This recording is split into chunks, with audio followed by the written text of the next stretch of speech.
কুমড়ো দেখে নাক সিটকায় অনেকে, কিন্তু চাল কুমড়োর মতো হেলদি হজম করা সবজি আর সত্যিই নেই। আর দারুণভাবে বানালে আর কোনো কথা নেই, খুব সহজেই বানানো যায়। প্রথমে চাল কুমড়োটা আমি কেটে নিয়েছি বেশ মিহি করে কুচিয়ে। এইবার চাল কুমড়োগুলো দেখতেই পাচ্ছেন, চাল কুমড়ো সুগার আর কিডনির পেশেন্ট সহজেই খেতে পারবেন, জলের পরিমাণ বেশি থাকায় হজমও ভালো হয়। আমি চাল কুমড়োটা প্রেশার কুকারে যোগ করে দিয়েছি।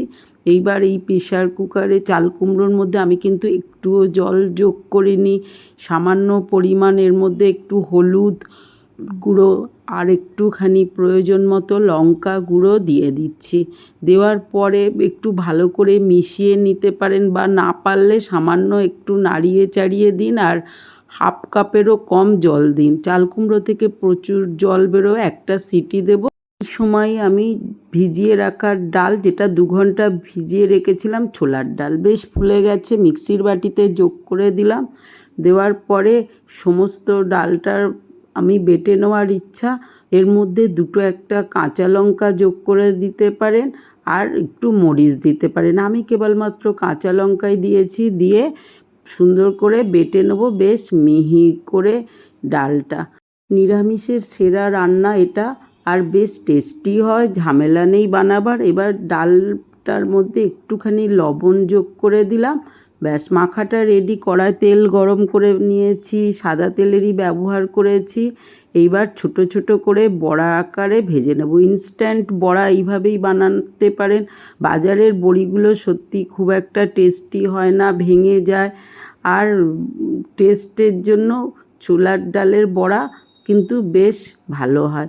এইভাবে নাড়িয়ে চাড়িয়ে একটু করলেই কিন্তু ডালের বড়াগুলো রেডি হয়ে গেছে।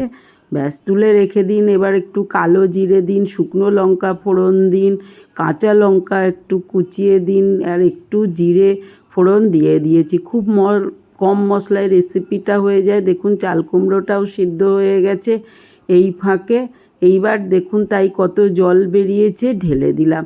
বন্ধুরা, এই চাল কুমড়োটা তো ফুটতে আরম্ভ করুক, সেই ফাঁকে আমি দেখাই বড়াগুলো কতটা খাস্তা হয়েছে। 2-1টা তেজপাতা টেস্ট অনুযায়ী। এবার লবণটা যোগ করে একটু ফুটতে দিন। ইচ্ছা হলে নারকেল কুড়েও এই সময় দিতে পারেন। আমি ডালের বড়াগুলো দিয়ে দিয়েছি।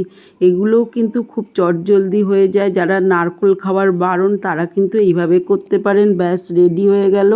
একদম শুকনো করে আস্তে ধীরে নামিয়ে নিন। গরম ভাত, রুটি যার সঙ্গে খাবেন কিন্তু দারুণ জমে যাবে। এই বড়াগুলো কিন্তু অনেকটা জল টেনে নেয়। রেডি আমার। তাহলে ভালো থাকুন, বানিয়ে ফেলুন হেলদি রেসিপিতে। আজ আসি। জয় বড়মা।